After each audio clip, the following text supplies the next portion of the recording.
Hello, everyone. If you're here, let me know. I am just chilling out after a pretty hectic day. I'm here in Takayama in Gifu Prefecture in Japan, and it's been a long day. I woke up in Magome, which was about 3 hours away journey. Oh, there's lightning outside now. I can see. There's been a thunderstorm brewing for a wee little while now. Just because the heat is absolutely crazy here at the moment. Today was about 34, 35 degrees, but because of the humidity, it just felt so much hotter than that as well. So yeah, there's a thunderstorm brewing outside. I can see the lightning flashing. And we have typhoon number seven, which is what it's been called here in Japan. It's typhoon number seven of the typhoon season.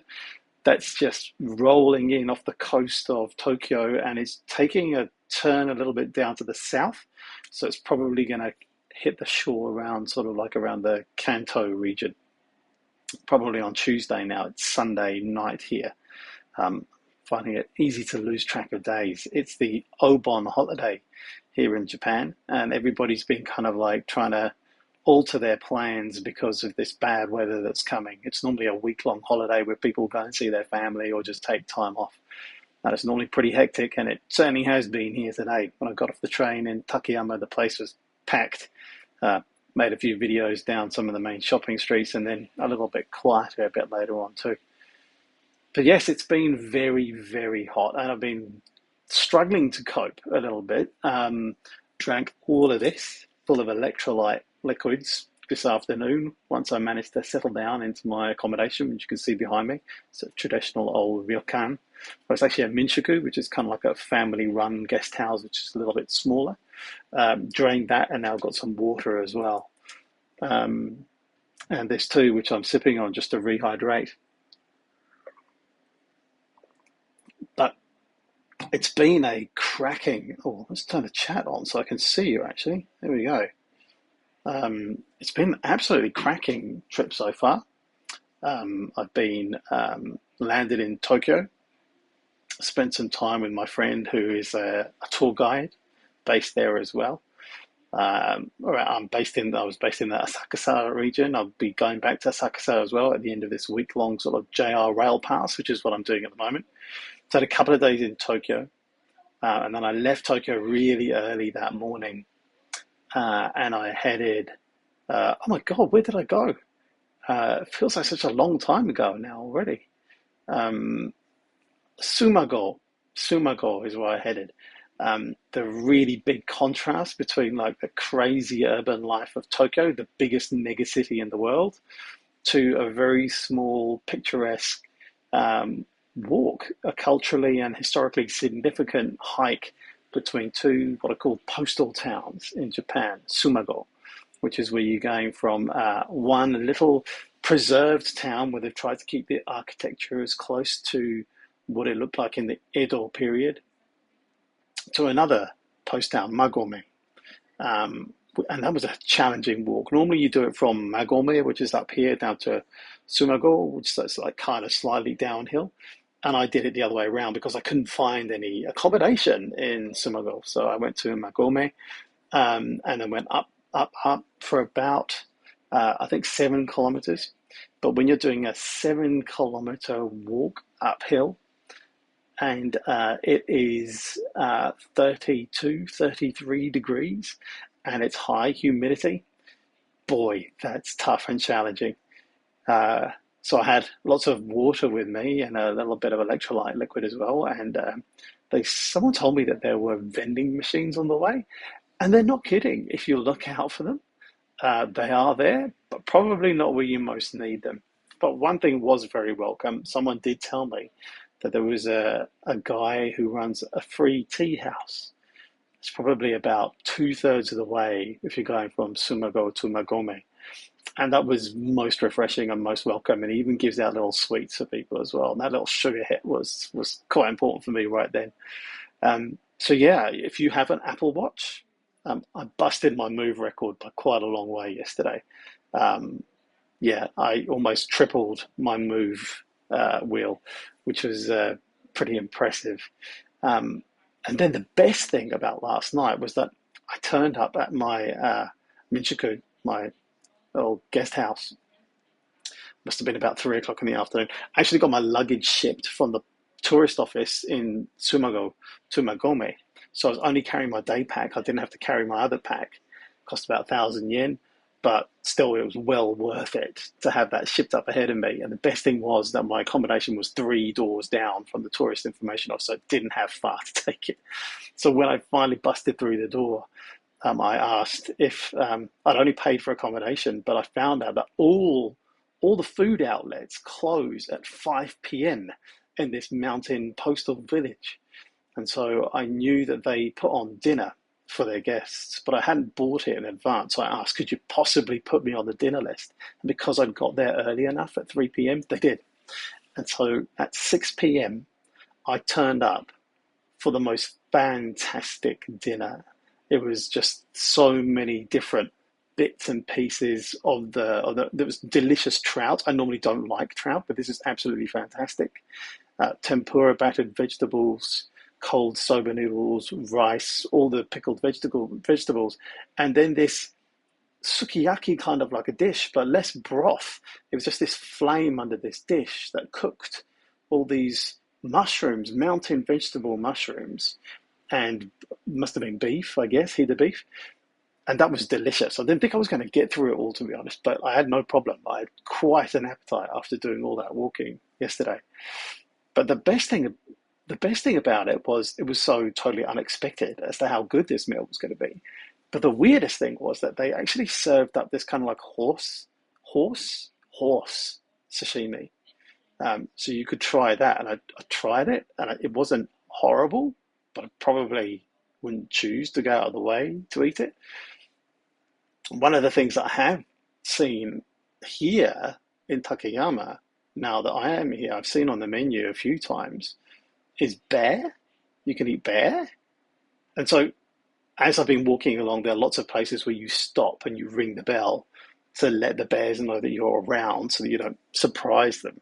So that's been quite interesting. But the other thing that's been interesting is that I overheard a guide telling somebody else that yes, the bears are a problem, but probably the monkeys are worse. So I spent the rest of that walk just trying to figure out whether I was going to be mauled by a monkey rather than being chased by a bear. Anyway, bear is on the menu here, and so is boar. Boar, wild pig, is also on the menu here as well. But what I had for dinner here tonight, as well as that fantastic dinner last night, was a Hida beef sukiyaki, which is kind of like a beef stew. But they kind of take the meat out of that stew. It's been simmered and cooked in that stew, and it was on a rice base with kind of like all the sides of pickled vegetables and miso and all the rest of it. And it was a local place. It wasn't on the tourist trail. There were a few locals in there eating, and I thought I'll try that. They were so super friendly and lovely, and it was absolutely delicious. I have not had a bad meal here yet, and that was my expectation. Actually, every time I come to Japan, I just have absolutely fantastic food. It's one of the best things about being here. The first night I was here, I was in an izakaya, which is kind of like the equivalent of like a pub, but you can order drinks and you have kind of like snacky foods. If you eat them all together, it kind of like makes a meal. We had this fantastic fried octopus, some sushi, and some other vegetable sides as well. It was all, again, just delicious.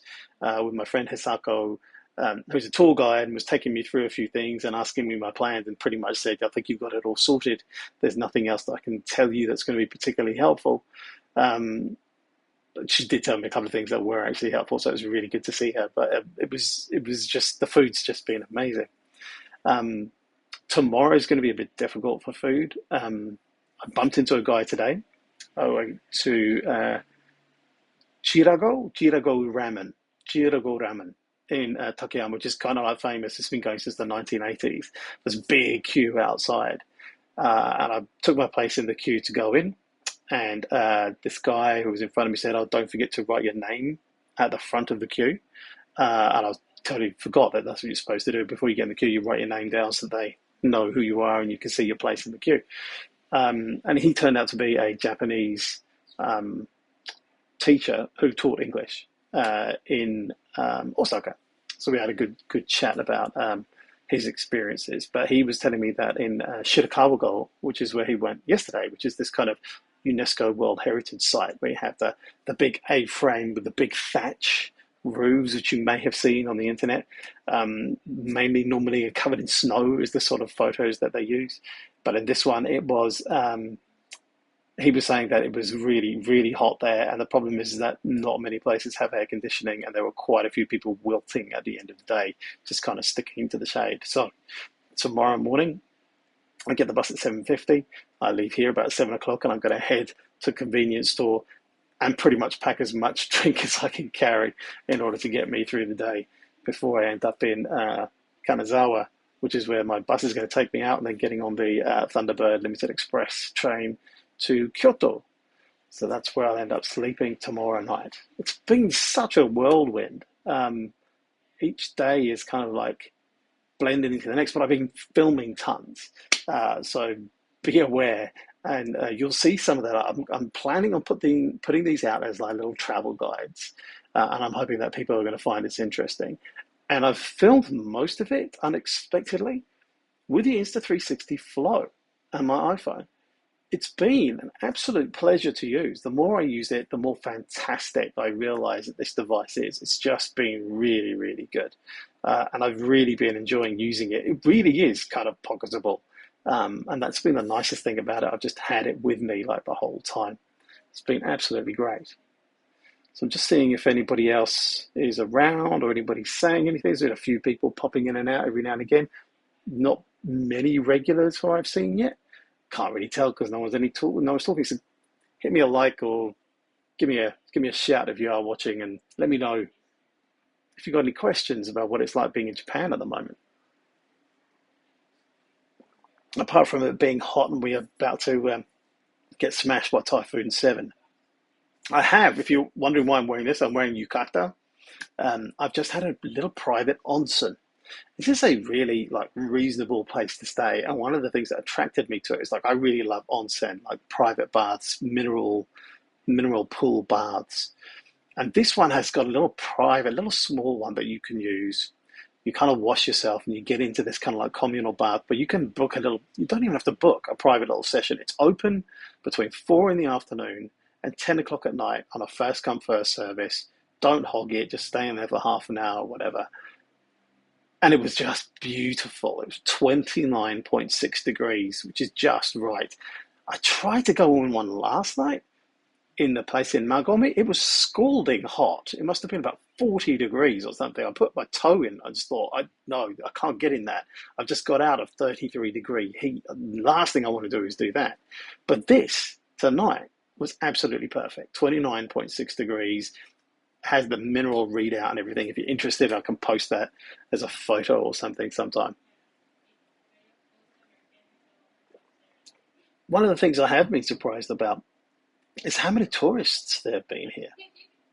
It's been quite an eye-opener, even just from landing in Tokyo, how many people were in the JR Rail Pass queue just at the airport, but how many people I've seen and had around me. And the interesting thing is that there's a lot of Italians here, and that's been unexpected. I didn't expect to hear Italian spoken all around me in various different places. So that's been interesting. I've been talking to my people who I've been around with, and they've been saying, yep, tourism is back. Chinese group tourism is opening up next month, I think my friend told me. And so they're expecting quite a few of the visitor numbers going up there. But people have been asking me about how kind of like the New Zealand economy is going, and it's been a bit tricky answering that question because, we're so dependent upon dairy and tourism, and both of those are not exactly going gangbusters at the moment. So things aren't going particularly great economy-wise in New Zealand. But that's not to say that we aren't kind of like growing in other areas as well, just probably not as fast as we'd like to. So yes, tourism. There's lots and lots of tourists coming back to Japan already. Places have been full. Mostly I've been seeing kind of Europeans and Japanese and Chinese traveling around here in this area at the moment. I'm interested to see who's going to be in Shirakawa though when I go there tomorrow. I'm going on just like a public bus, which I had to book a month ago in order to get a seat on it. I had a slightly panicky moment when I tried booking it a month in advance was the earliest I could do, literally about 5 minutes after the booking site opened. As I was hitting refresh, trying to figure out which bus I was going to get on, I could see the bus filling up right in front of my eyes. So I had to just make a decision really quickly, which was fine. Got the earlier bus. Probably could have done with the Lion tomorrow, but there you go. Most people are now saying that my 6 hours is probably going to be a little bit too long, given that it's so hot over there. But I get there at about, I think, 8:30, and I leave at about 4 o'clock, just before 4 o'clock. But I'm looking forward to it. I think it's going to be a great day, and I'm looking forward to filming with the flow as well. Well, that's my plan for tomorrow, and then I'm in Kyoto, and then I'm going to have to make a decision about what I'm going to do about this typhoon, because the danger is if I go down to Hiroshima, which is further west, and then the typhoon hits, there's a possibility I might get cut off, because in the past typhoon they had to shut down the Shinkansen, the bullet train, and I think took about 2 days to get back up again. Now I have got 2 days leeway in Tokyo where I have accommodation booked, but my flight doesn't leave until next Monday, so I do have a little bit of leeway just in case I do get cut off. But the alternative is that I don't go down to Hiroshima. But the problem with that is that everybody else is thinking the same thing. And there's very little accommodation available at the moment. So unless everybody else goes home, I'm probably going to be stuck either way. I might be able to get a train out, but I may not be able to get accommodation to wherever it is I'm going. So it's a tricky one.